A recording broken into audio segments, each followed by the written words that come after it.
So I'm just in Wardlow on a camp, weekend camp with Backpack and Bruises.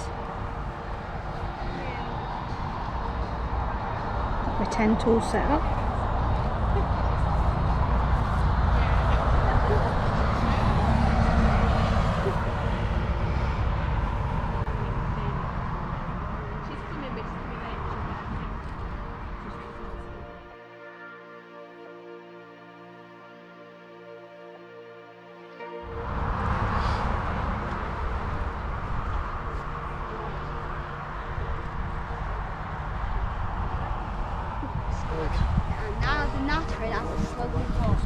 Alright, we're just off for a walk down to Eyam, the Plague Village. It's going to be about 6.5 miles.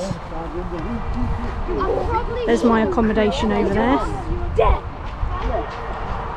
So I've been up camped at Penny loads and loads of times. And lakes everywhere.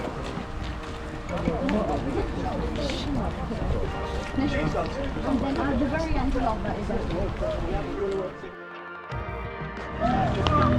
smells a bit, doesn't it? Right, a rustic wedding.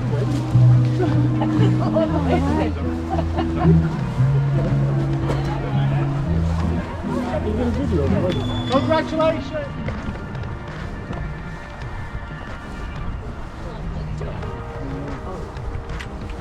You're just waiting for someone to sleep.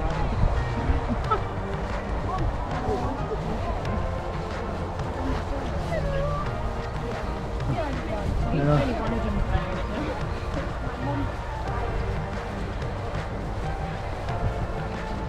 Just don't let it evacuate.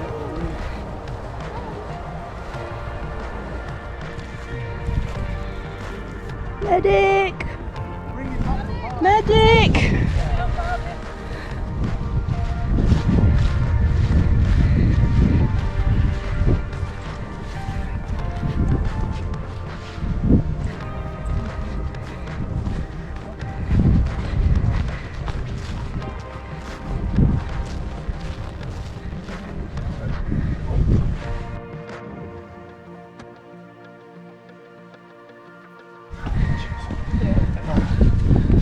Oh god, there's no glamorous way to do this, is there?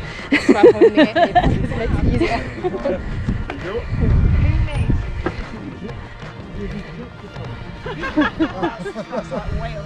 Yeah, it's all over like somewhere. I don't even know it. Oh right, so somebody owns it. Hello, that's why it's kept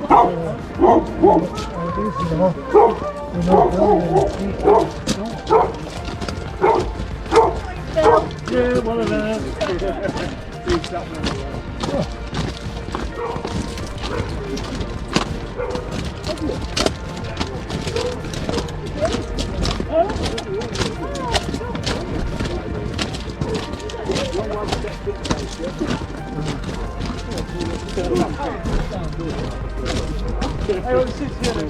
It's female.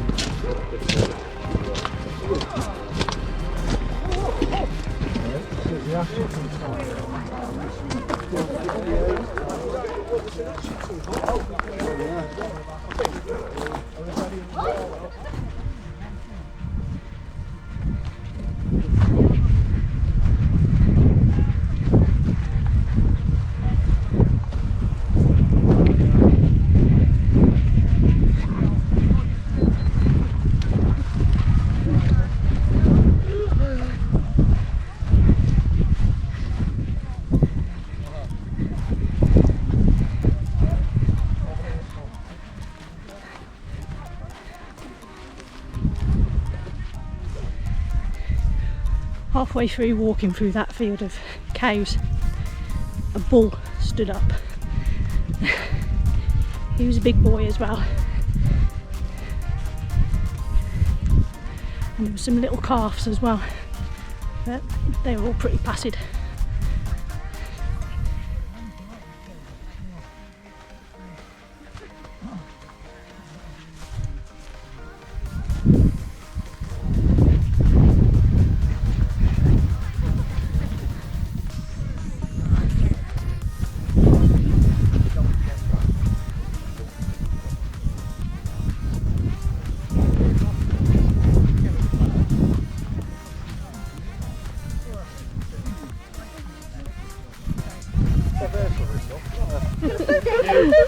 Okay, natural.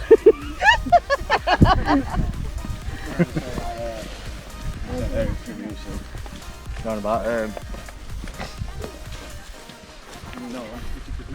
Smile and wave, smile and wave.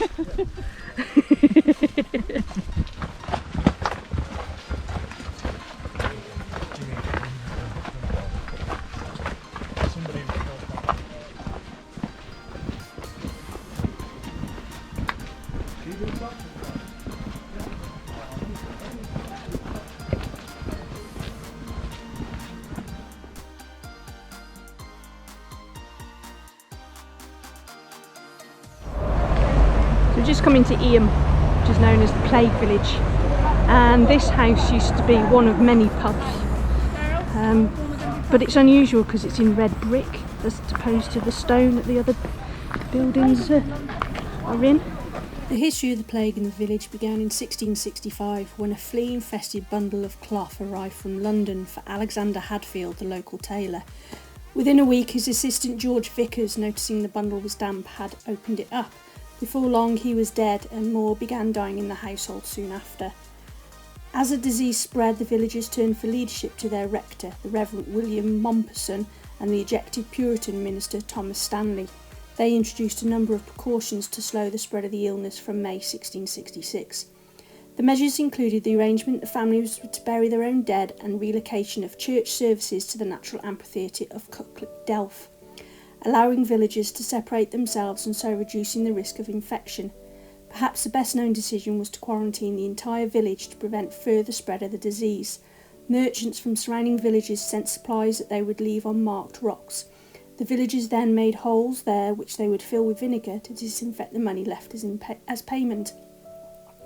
The plague ran its course over 14 months, and one account states that it killed at least 260 villagers, with only 83 surviving out of a population of 350. That figure has been challenged on a number of occasions, with alternative figures of 430 survivors from a population of around 800 being given. The church in Eyam has a record of 273 individuals who were victims of the plague. Survival among those affected appeared random, as many who remained alive had close contact with those who died but never caught the disease.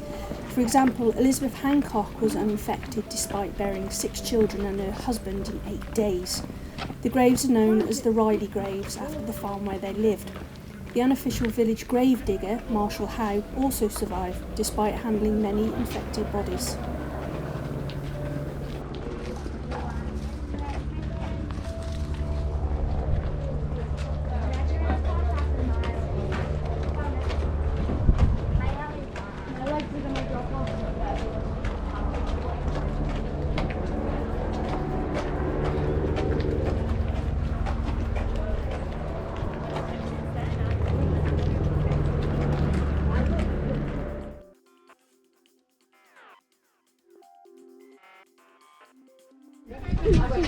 Really good idea. That's pretty big. I I think every village should have them. We've still got signs. Let's do it. Put it down at some point. Hopefully I'll survive the lease.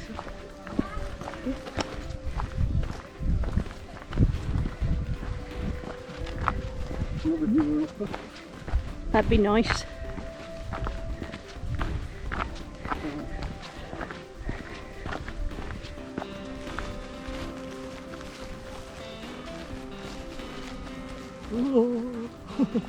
But I made sure I drunk down low enough. Yeah, mine's empty now. Oh, right.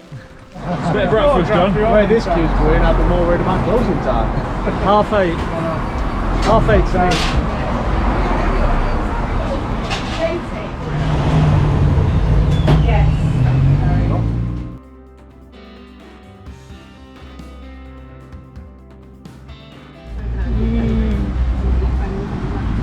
Chips and mushy peas.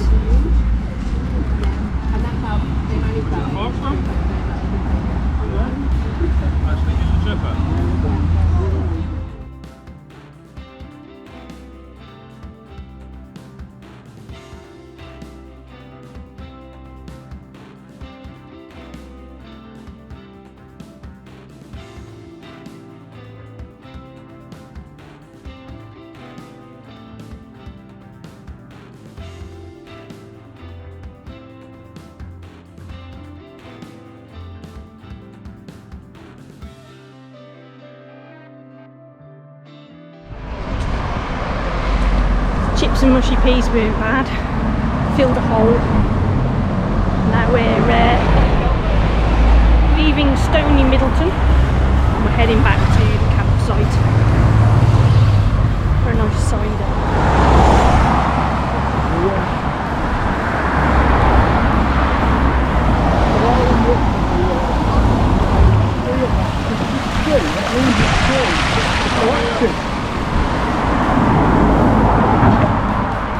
Guys come on camp complete and this popping and this morning realised it's this and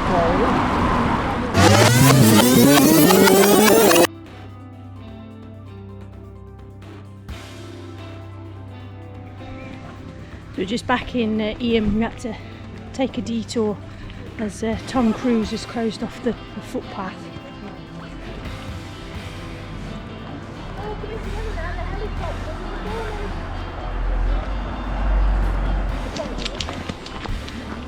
So we've left Eyam, so we've had to take a diversion back to the camp, and we're taking a slightly different route rather than following our footsteps back.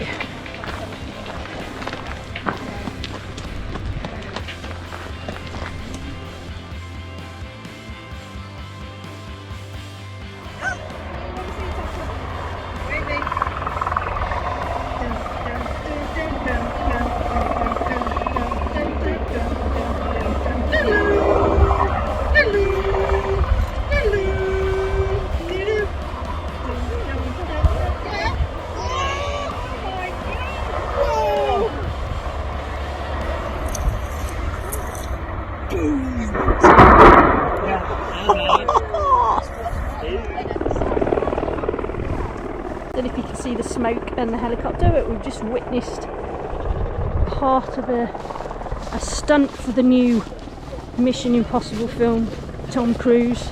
A train going off the end of a cliff.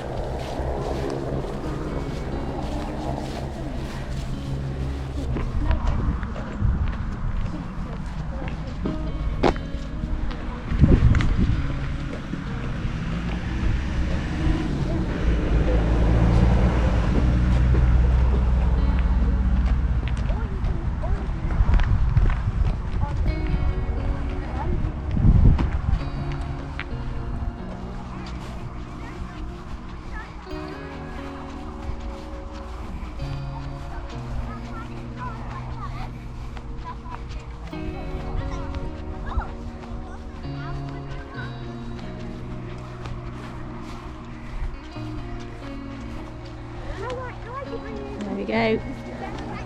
Coming back to our campsite now.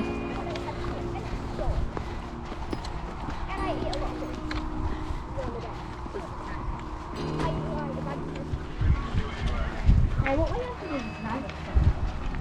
What will we have for dinner tonight? I don't know what you're making. Yeah, because I'm still hungry. We only had chips. Yeah, I think they had dinner. Right, after today's excitement of seeing Mission Impossible, I've got myself a rhubarb cider. Just boiling up some water to have my pulled pork for tea.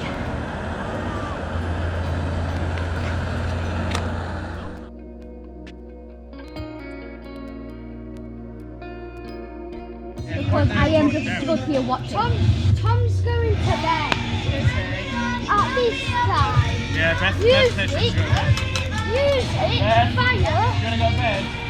Party lights!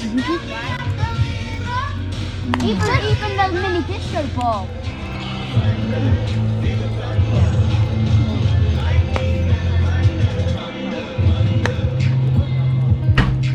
There we go. Just pour it.